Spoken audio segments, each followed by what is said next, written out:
Hello everyone, this is Ravindra and welcome to we are education. देखिए साथियों, आज हम बात करेंगे टेंस की। देखिए, इंग्लिश ग्रामर के जितने भी टॉपिक हैं इनमें टेंस का ये जो टॉपिक है ये काफ़ी इम्पोर्टेंट पार्ट है। एक तरह से कह सकते हैं कि इंग्लिश ग्रामर का बैकबोन है। काफ़ी सारी ऐसी चीज़ें हैं जो टेंस पर डिपेंड करती हैं। बहुत सारे ऐसे टॉपिक हैं जिनको आप तब तक बहुत अच्छे से नहीं कर सकते जब तक कि टेंस को आपने बहुत अच्छे से नहीं पढ़ा है। तो टेंस का इंग्लिश ग्रामर में अपने आप में काफ़ी इम्पोर्टेंट रोल है। तो बात करते हैं टेंस की।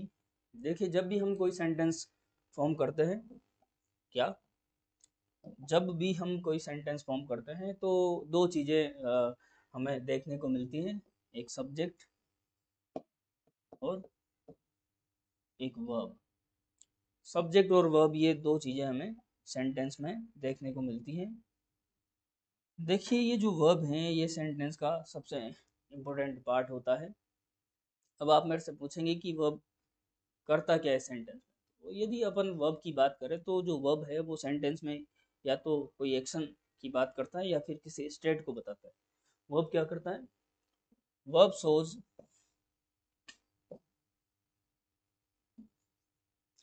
एक्शन और स्टेट। वर्ब शोज एक्शन और स्टेट, या तो कोई एक्शन किसी कार्य के होने को बताता है या फिर किसी स्टेट, किसी स्थिति अवस्था को बताता है। जैसे ही प्लेज, वह खेलता है। ठीक है, तो यहाँ पर ये जो वर्ब हैं ये किसी एक्शन को बता रही है, खेलने को बता रही है, खेलता है। लेकिन अगर मैं कहूँ कि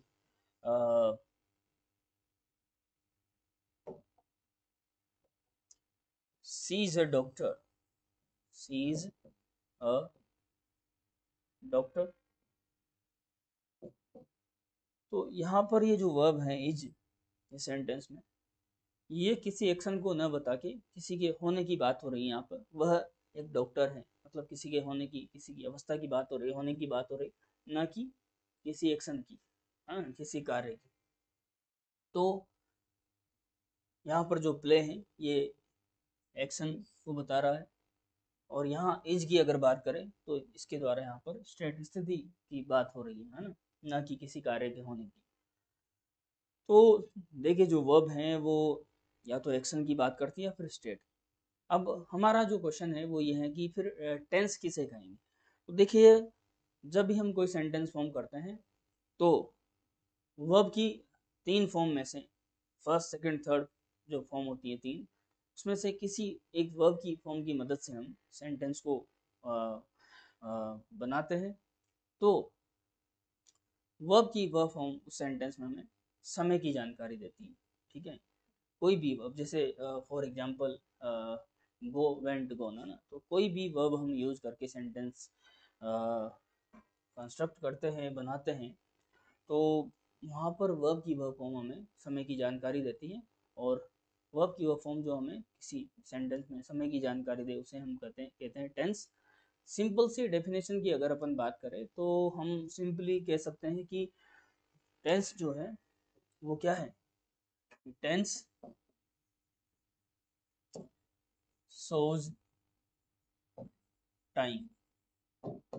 कि भाई, जो टेंस है, जो टाइम बताए, समय बताए, वही क्या है? टेंस है। अब टाइम, क्लॉक टाइम की बात नहीं हो रही है यहाँ पे, ना। क्लॉक टाइम और यहाँ पर टेंस के अकॉर्डिंग जिस टाइम की बात हो रही है वो एक डिफरेंट थिंग है। टाइम की मतलब प्रेजेंट की बात हो रही है या फिर पास्ट की बात हो रही है या फिर फ्यूचर की। वर्ब की वो फॉर्म जो हमें प्रेजेंट, पास्ट और फ्यूचर के टाइम के बारे में बताए कि जो एक्शन हुआ है या फिर जो स्टेट है वो प्रेजेंट की है, पास्ट की है या फिर फ्यूचर की है, तो उसे कहते हैं हम टेंस। बात समझ गए होंगे, बहुत ही सिंपल लैंग्वेज में मैंने बताई है। Time, clock time is a different thing and tense जो हम बात कर रहे हैं उससे, है ना। अब ये जो टेंस है ये आपको पता है तीन टाइप में हम इसे पढ़ते हैं। There are three types of tenses.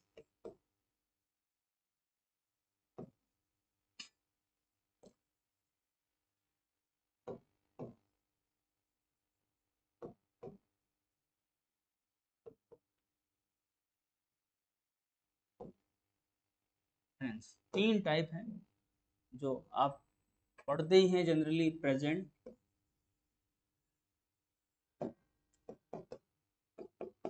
Past and future.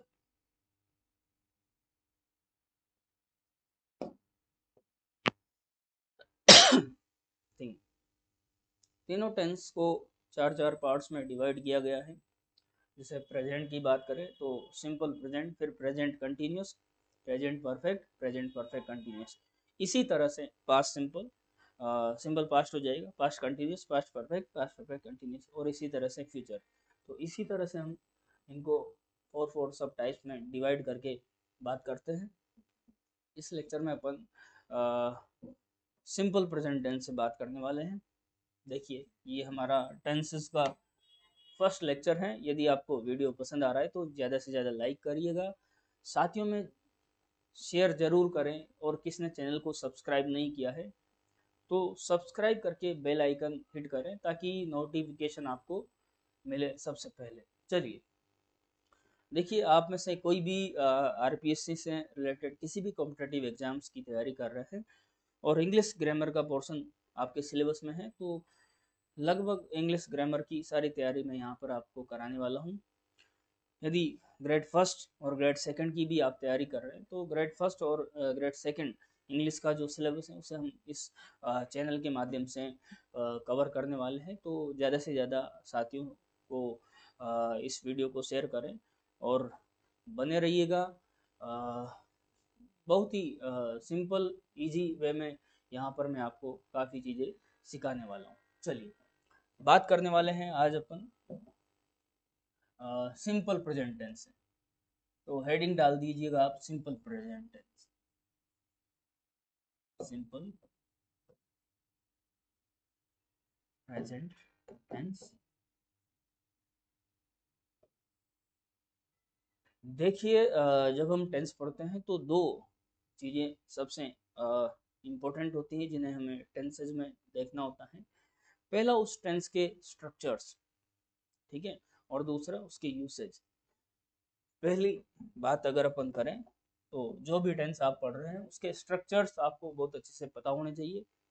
Structures पता है तो उसके बाद फिर आपको ये देखना होता है कि ये जो पर्टिकुलर टेंस है इसका यूसेज कहाँ कहाँ पर इसका यूज किया जाता है, कौन कौन से सेंटेंसेज में, किस तरह के सेंटेंसेज में इसका यूज होता है। तो पहले लिखें आप, एक अपन बात करेंगे स्ट्रक्चर की, और दूसरा इसमें अपन देखेंगे इसके यूसेज। दो चीज़ें अपन टेंस में पढ़ने वाले हैं। सिंपल प्रेजेंट टेंस की अगर बात करें तो इसमें हम जनरली तीन स्ट्रक्चर्स पर बात करते हैं। वैसे आपने केवल एक ही स्ट्रक्चर यहाँ पर या जहाँ पर भी आपने पढ़ा होगा, देखा होगा, पर तीन स्ट्रक्चर्स के थ्रू हम यहाँ पर सिंपल प्रेजेंट टेंस में बात करते हैं। तो पहले आप डालें स्ट्रक्चर नंबर 1।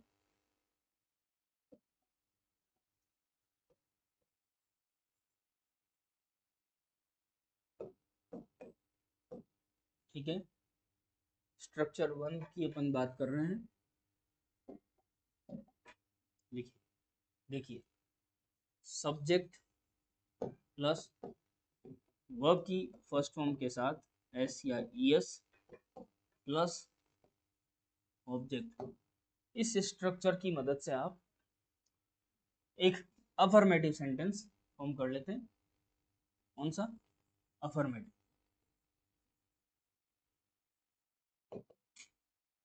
अफर्मेटिव, ठीक है। ये स्ट्रक्चर जो है इसकी मदद से आप एक अफर्मेटिव सेंटेंस फॉर्म करेंगे।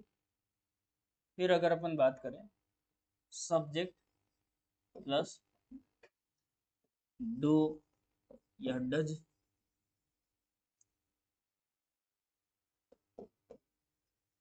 नॉट प्लस वर्ब की फर्स्ट फॉर्म। देखिए, यहाँ पर वर्ब की फर्स्ट फॉर्म ही आएगी, उसके साथ एस एस का यूज नहीं करेंगे।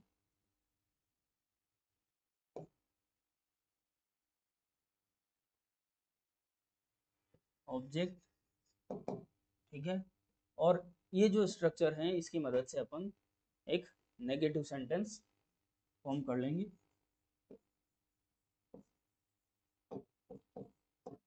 ठीक है, ये आपका नेगेटिव सेंटेंस हो जाएगा।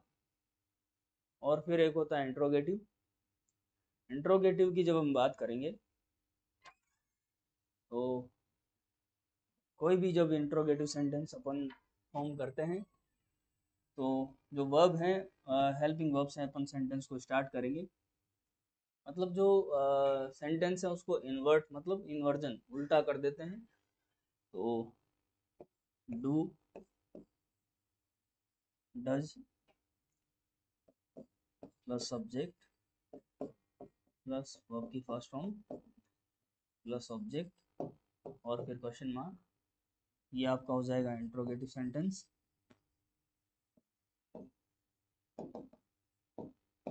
ठीक है, और एक और होता है इंट्रोगेटिव नेगेटिव, तो वो भी अपन देख लेते हैं। Do does plus subject plus not plus V1 plus object question mark, और इस तरह से इस स्ट्रक्चर की मदद से आप इंट्रोगेटिव नेगेटिव सेंटेंस फॉर्म कर सकते हैं। ये तो रहा स्ट्रक्चर नंबर 1। अब यहाँ पर हमें देखना है कि अफर्मेटिव सेंटेंस में वर्ब की फर्स्ट फॉर्म के साथ एस किस कंडीशन में होगा होगा या नहीं होगा। तो इस चीज़ को जो डिसाइड करता है वो आपका सब्जेक्ट डिसाइड करेगा कि वर्ब के फर्स्ट फॉर्म के साथ एस आएगा या नहीं आएगा, ये डिसाइड करेगा आपका सब्जेक्ट। फिर नेगेटिव और इंट्रोगेटिव सेंटेंसेज में भी डू होगा या फिर डज होगा, इसे भी डिसाइड करेगा आपका सब्जेक्ट। तो यहाँ पर जो बात अपन देखने वाले हैं वो ये है कि यदि आपके सेंटेंस का जो सब्जेक्ट है वो थर्ड पर्सन सिंगुलर दिया हुआ है। क्या दिया हुआ है? आपके सेंटेंस का सब्जेक्ट यदि थर्ड पर्सन सिंगुलर है, थर्ड पर्सन सिंगुलर,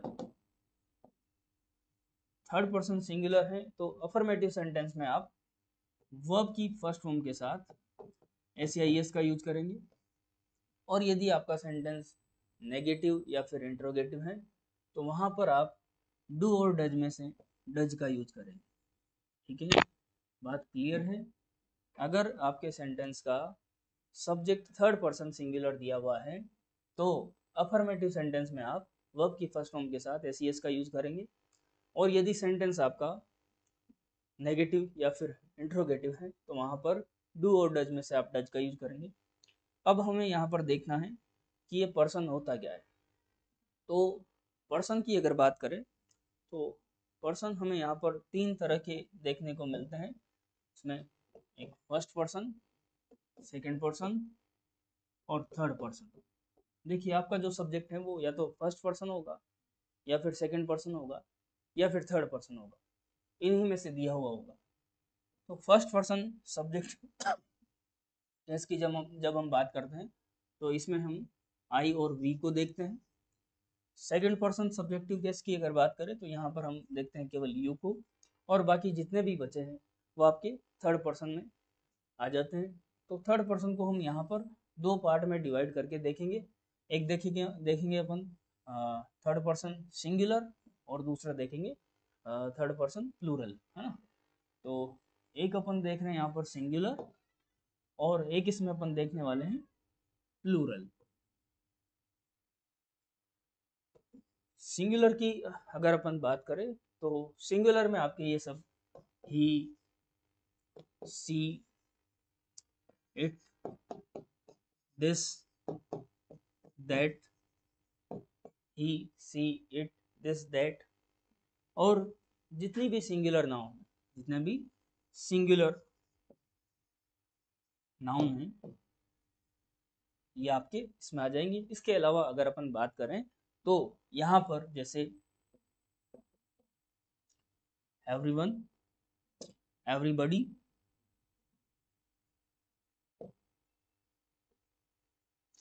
एनीवन हो जाएगा,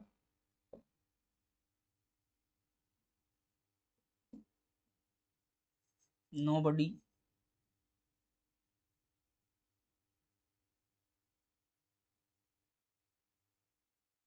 ठीक है। ये होंगे आपके थर्ड पर्सन सिंगुलर में। अब अगर अपन बात करें प्लूरल की, तो यहाँ पर प्लूरल में आपका हो जाएगा they, these, those, they, these, those, और जितने भी प्लूरल नाउन हैं, प्लूरल नाउन, जितने भी प्लूरल नाउन हैं वो यहाँ पर आपको देखने को मिलेंगे। तो एक बार इसे आप करें, फिर अपन बात करते हैं आगे की।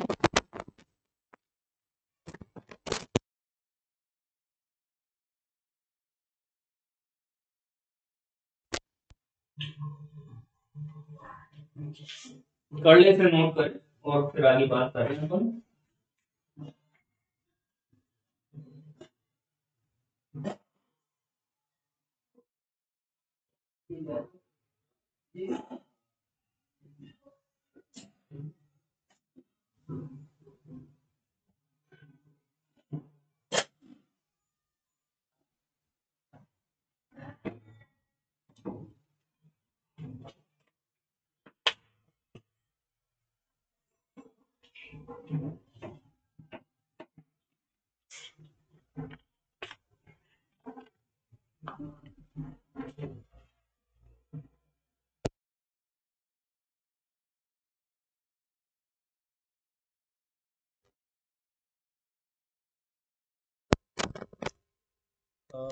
आई थिंक आपने नोट कर लिया होगा। अब अपन बढ़ते हैं आगे।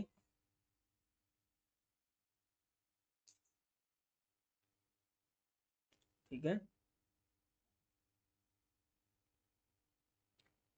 ये था सिंपल प्रेजेंट टेंस का फर्स्ट स्ट्रक्चर। इसमें अब अपन बात कर लेते हैं इसके सेकंड स्ट्रक्चर पे। देखिए, आप लिख दें स्ट्रक्चर नंबर 2।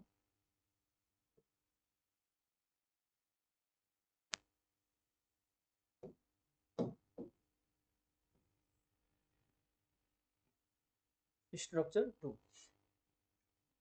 इसमें अगर अपन बात करें जैसे अफर्मेटिव सेंटेंस के लिए आपका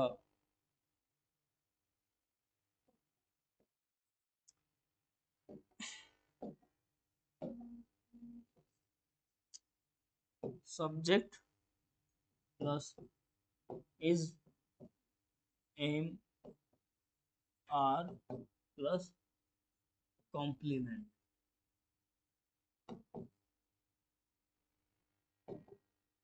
क्या होगा? अफर्मेटिव सेंटेंस के लिए हो जाएगा ये आपके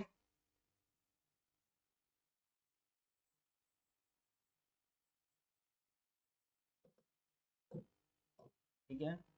अफर्मेटिव सेंटेंस के लिए इसको मैं थोड़ा इधर लिख,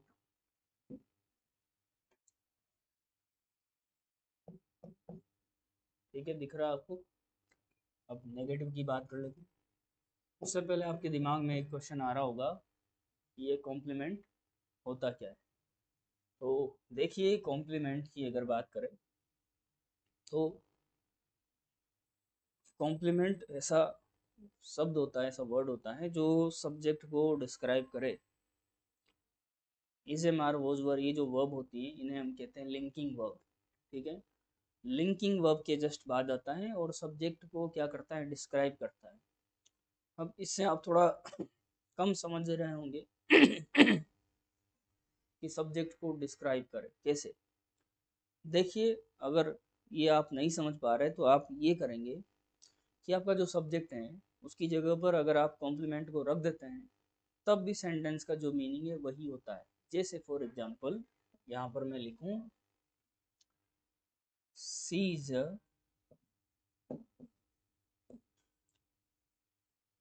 डॉक्टर। अब इस सेंटेंस को जब आप देखते हैं तो जो स्ट्रक्चर आप देख पा रहे हैं उससे मैच कर पा रहा है, कर रहा है बिल्कुल। सब्जेक्ट इज, एम, आर और उसके बाद ये जो दिया हुआ है अ डॉक्टर, यहाँ पर आपके ये है complement.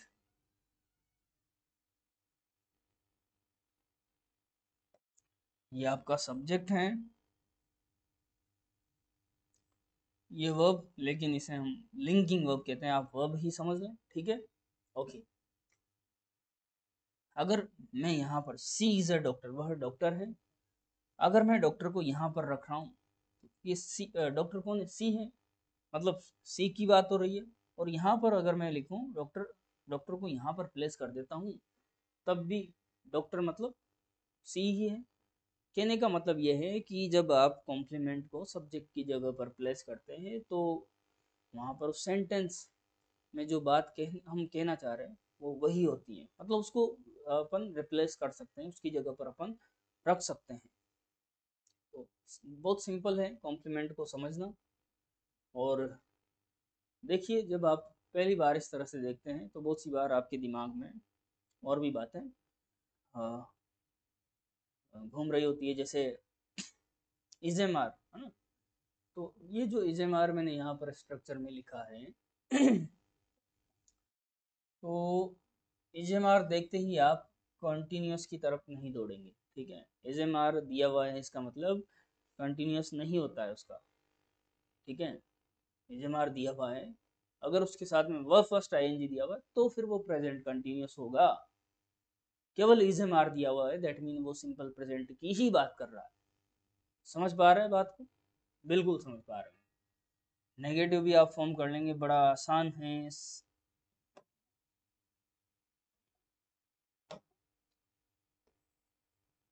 Subject plus is, am, are, और इसके जस्ट बाद नोट, और ये आपका कॉम्प्लीमेंट,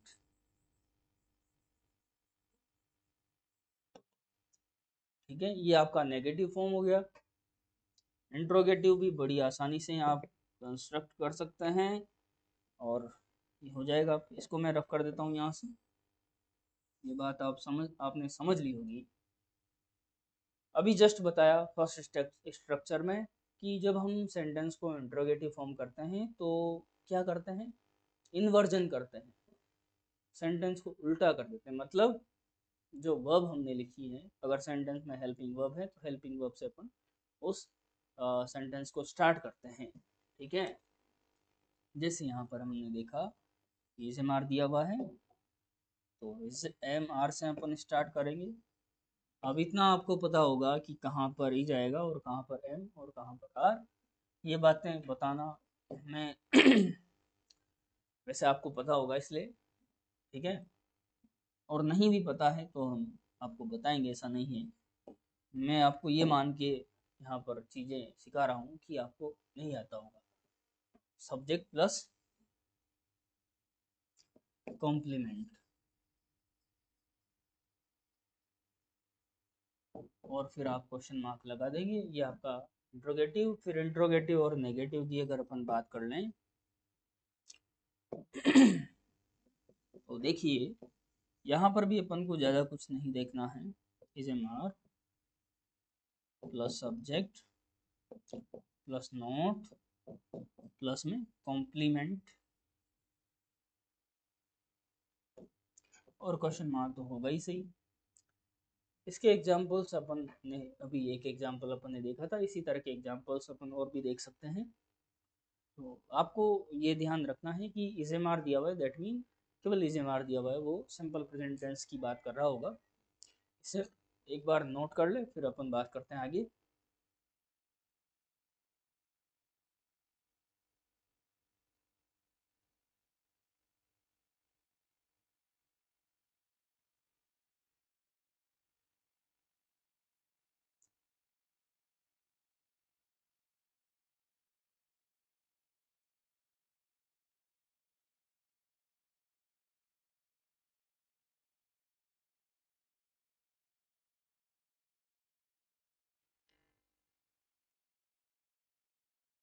आई थिंक आपने कर लिया होगा। अपन बढ़ते हैं आगे, और इसका जो एक और स्ट्रक्चर है उस पर भी बात कर लेते हैं।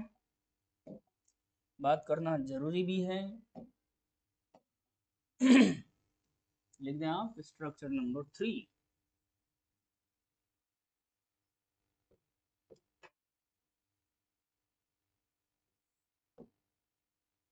लिखिए।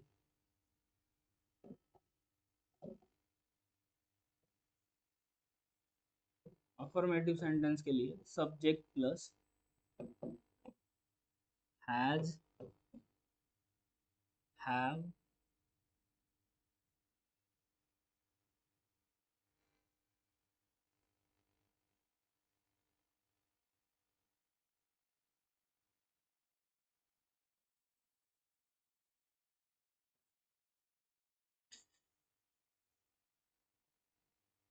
प्लस ऑब्जेक्ट, ये होगा आपका अफर्मेटिव सेंटेंस के लिए।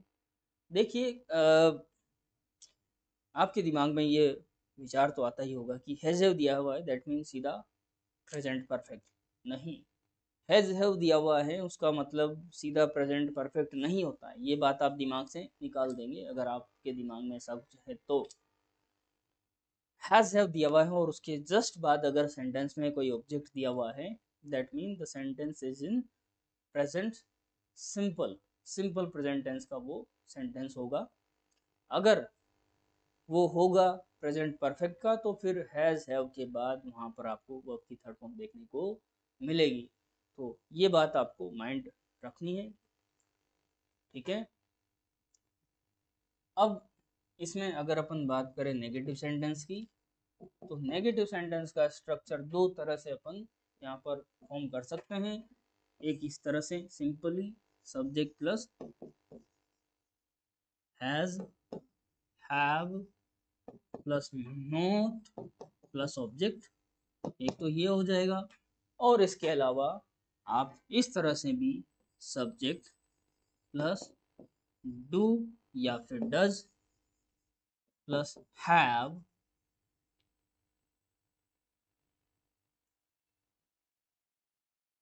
प्लस के बाद यहाँ पर होगा note plus have plus object, ये दो स्ट्रक्चर मैंने आपके यहाँ पर नेगेटिव सेंटेंस के लिए कंस्ट्रक्ट किए। देखिए इनमें ये जो सेकंड ये वाला है ये ज़्यादा कॉमन है, ज़्यादातर इसका यूज़ हमें देखने को मिलता है। हाँ ये भी सही है बट ये वाला ज़्यादा कॉमन है। डू डज नॉट के साथ आप हैव का यूज करें। फिर अपन बात करते हैं इंटरोगेटिव सेंटेंस की। इंटरोगेटिव सेंटेंस, इंटरोगेटिव सेंटेंस में आपको पता है क्या करना है। Has, have plus subject plus object और यहाँ पर क्वेश्चन मार्क। अब इसे अपन एक और अदर जो तरीका है उससे भी अपन इसको कंस्ट्रक्ट कर सकते हैं। डू या फिर does plus subject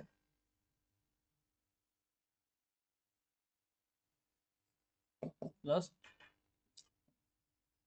have plus object और question mark.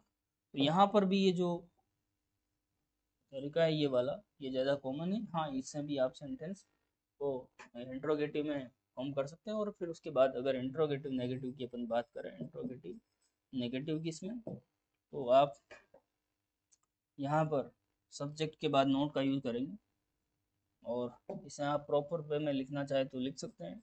Do does plus subject plus not plus have plus object और क्वेश्चन मार्क, ये आपका इंट्रोगेटिव नेगेटिव के लिए हो जाएगा। तो ये थे सिंपल प्रेजेंट टेंस के तीन स्ट्रक्चर्स जिन पर अपन ने बात करी। एक बार आप इसे नोट कर ले फिर और भी बात अपन करते हैं।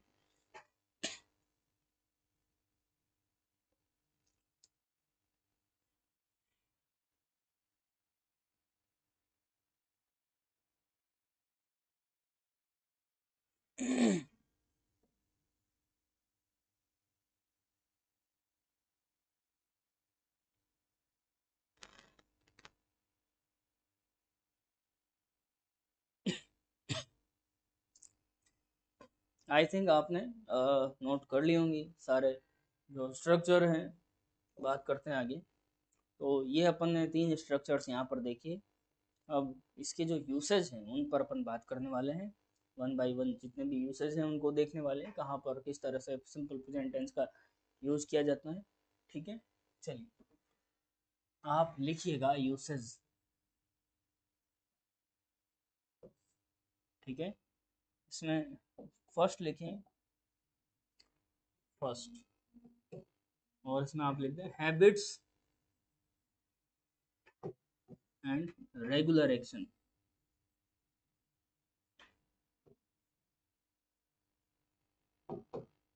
हैबिट और रेगुलर एक्शन, यदि आपको प्रेजेंट में किसी हैबिट की बात कर रहे हैं या फिर कोई रेगुलर एक्शन आपको बताना है तो उसे आप सिंपल प्रेजेंट टेंस के थ्रू बताते हैं। जैसे फॉर एग्जाम्पल मैं यहाँ पर कहूँ the train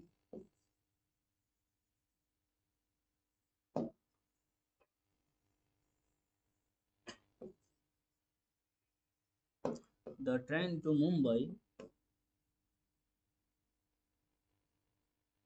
Mumbai leaves 9 o'clock every morning।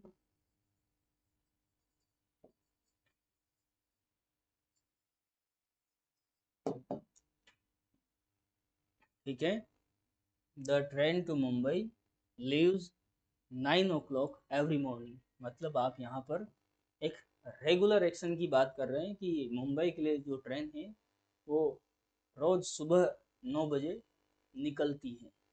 ठीक है, और भी एग्जाम्पल अपन ले सकते हैं।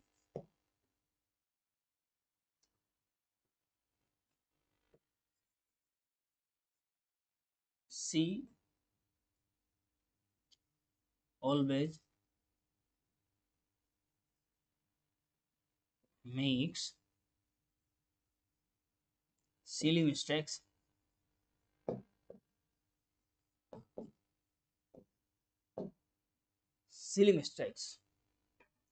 वह हमेशा हमेशा वो क्या करती है, सिली मिस्टेक्स करती है। ठीक है, हमेशा मतलब उसकी आदत है, रेगुलर हमेशा वो इस तरह से मिस्टेक्स करती है, तो ऑलवेज मेक्स सिली मिस्टेक्स।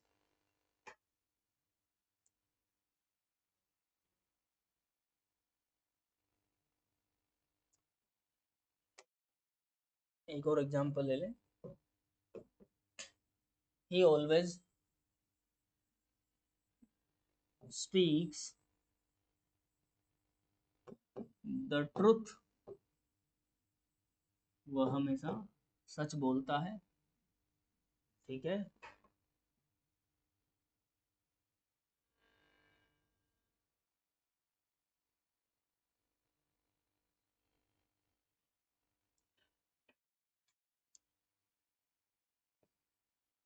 सी नेवर कम्स लेट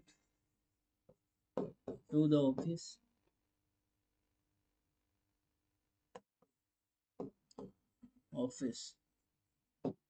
वो ऑफिस कभी भी देरी से नहीं आती है। तो ये जो सेंटेंसेज आप यहाँ पर देख पा रहे हैं, इनमें जैसे अगर अपन यहाँ से बात करें, ये सेंटेंस एवरी मॉर्निंग, फिर इस सेंटेंस में अगर अपन बात करें ऑलवेज, है ना, और दो जो सेंटेंसेज अपन यहाँ पर देखिए फिर से ऑलवेज और नेवर, तो ये जो यहाँ पर एवरी मॉर्निंग, ऑलवेज, नेवर, ये जो वर्ड्स, जिन वर्ड्स का यूज किया गया है इन्हें हम कहते हैं एडवर्बियल्स। तो ये कुछ एक ऐसी एडवर्बियल्स होती है जो सिंपल प्रेजेंट टेंस में हैबिट्स और रेगुलर एक्शंस को बताने के लिए हम यूज कर सकते हैं, जनरली अपन यूज कर सकते हैं। तो इन एडवर्बियल्स पर भी अपन बात करने वाले हैं, है ना। हर जगह आप ये नहीं कहेंगे कि हर जगह आप इन एडवर्बियल्स के थ्रू ही उस टेंस को पहचानें। तो बहुत सी जगह ऐसे भी सेंटेंसेज आगे आपको देखने को मिलेंगे जहाँ पर एडवर्बियल नहीं दी हुई है, पर फिर भी वो जो सेंटेंस है वो सिंपल प्रेजेंट टेंस में है, तो इनकी मदद ली जा सकती है। बाकी इन पर अपन डिपेंड हो जाए बस कि एडवर्बियल, मुझे तो एडवर्बियल देखनी है ना, एडवर्बियल मुझे दिख जाए बस मेरा काम हो गया, तो ऐसा नहीं होगा, आपको चीज़ों को समझना होगा। ठीक है, और अगर आपने समझ के चीज़ों को पढ़ा है तो फिर आप कुछ बेहतर ही कर पाएंगे। ठीक है। तो सिंपल प्रेजेंट टेंस में अपन कुछ एडवर्बियल्स की अगर बात करें तो ये कुछ एडवर्बियल्स हैं जिनका यूज़ किया जाता है, जिन्हें हमें यहाँ पर जो हमें देखने को मिलती है, जैसे always, never, never, daily, seldom, often,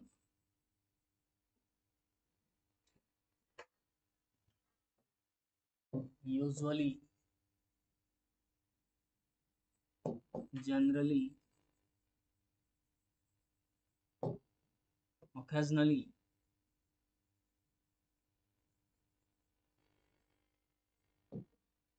जैसे every day,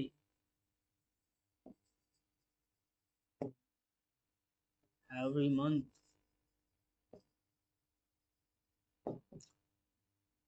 every year। ठीक है। तो ये कुछ एडवर्बियल्स हैं। क्या है ये? एडवर्बियल्स।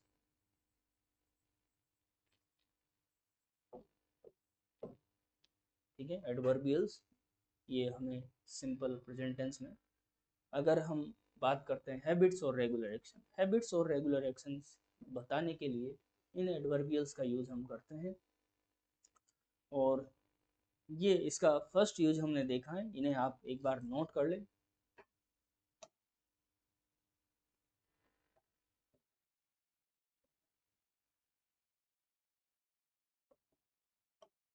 ठीक है, इन्हें नोट करें, फिर आगे के यूसेस पे बात करते हैं।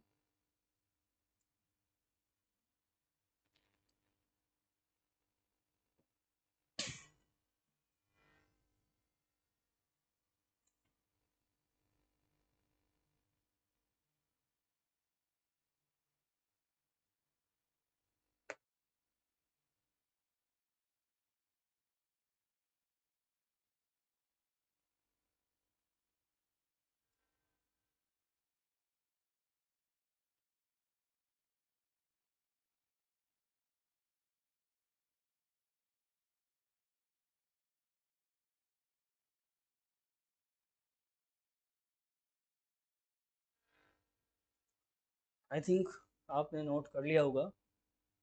अब इसमें नेक्स्ट यूज आप लिखिए,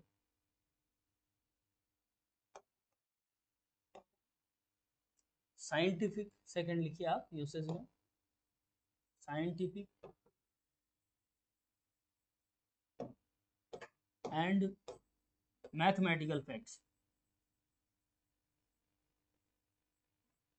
मैथमेटिकल फैक्ट्स, साइंस और मैथ्स के फैक्ट्स की अगर अब आप बात कर रहे हैं तो फिर उसे आप सिंपल प्रेजेंट टेंस के थ्रू बताएंगे। फॉर एग्जाम्पल, जैसे मैंने कहा, water boils at 100 degree Celsius. ठीक है ना, 100 डिग्री सेल्सियस, पानी 100 डिग्री सेल्सियस पर क्या होता है? बॉइल होता है।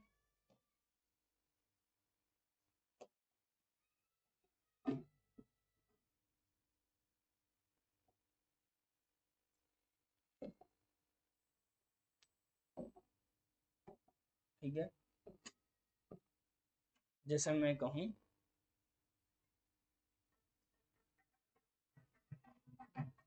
n-4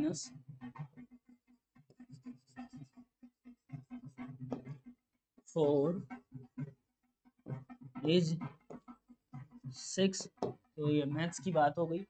ठीक है, और भी साइंस और मैथ्स के जितने भी फैक्ट्स की अपन बात करते हैं वो आपका आएगा साइंटिफिक एंड मैथमेटिकल फैक्ट्स में।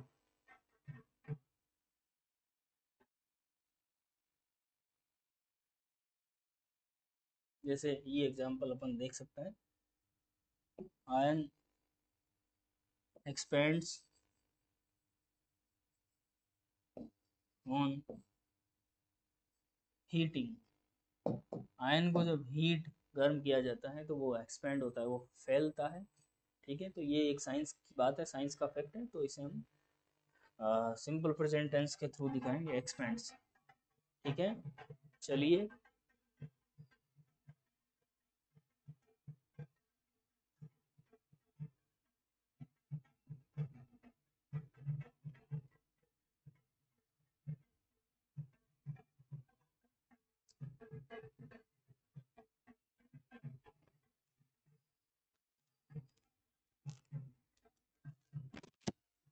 चलिए देखिए,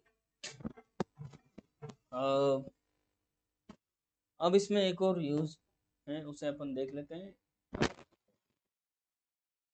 यूनिवर्सल ट्रूथ।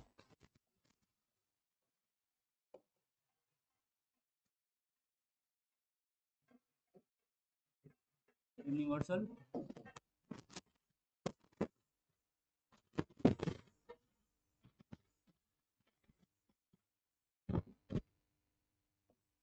थर्ड,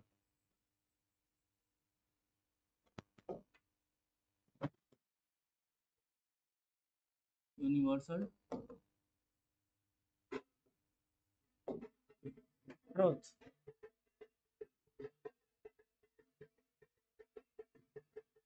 ठीक है, इसमें कुछ एग्जांपल्स अपन यहाँ पर ले सकते हैं।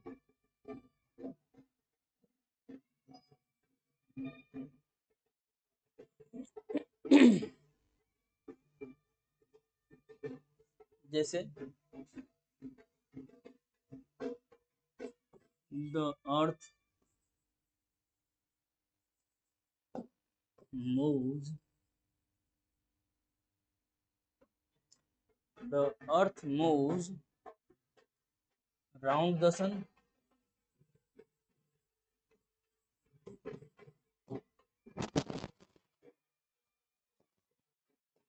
ठीक है, the sun rises in the east। तो यूनिवर्सल ट्रुथ की जब हम बात करते हैं, तो यूनिवर्सल ट्रुथ में उन चीज़ों की हम बात करते हैं जो हमेशा एक जैसी रहती हैं। जैसे the earth moves round the sun, earth जो है वो सन के चारों ओर मूव करती है, तो ये चीज़ें हमेशा एक जैसी रहती हैं, पहले भी ऐसा ही था और इन फ्यूचर भी ऐसा ही होने वाला है। The sun rise in the east, जो सन है वो ईस्ट पूर्व में राइज होता है, उदय होता है, तो पहले भी ऐसा ही देखने को मिलता था, प्रेजेंट में भी ऐसा ही है, इन फ्यूचर भी हमें ऐसा ही देखने को मिलेगा। तो ये है कुछ एक सिंपल प्रेजेंट टेंस के यूसेज। इसमें 2-3 यूसेज और भी बचे हैं, उनको अपन नेक्स्ट जो लेक्चर है उसमें कवर करने वाले हैं, तो आप लोग बने रहिए और वेट करिए नेक्स्ट लेक्चर का। तब तक ये जो लेक्चर है इसको 1-2 बार फिर से देखिए, बहुत अच्छे से बातें आपको कवर होगी, और बने रहिएगा साथ में। वीडियो को लाइक करना बिल्कुल ना भूलें, अपने साथियों में शेयर ज़रूर करें और चैनल को सब्सक्राइब करें, ताकि आपको जो भी नई चीज़ें, नया अपडेट या जो भी कंटेंट हमारे द्वारा प्रोवाइड किया जाता है वो टाइम टू टाइम आपको मिलता रहे, तो बने रहिएगा साथ में। ओके, चलिए, थैंक यू सो मच।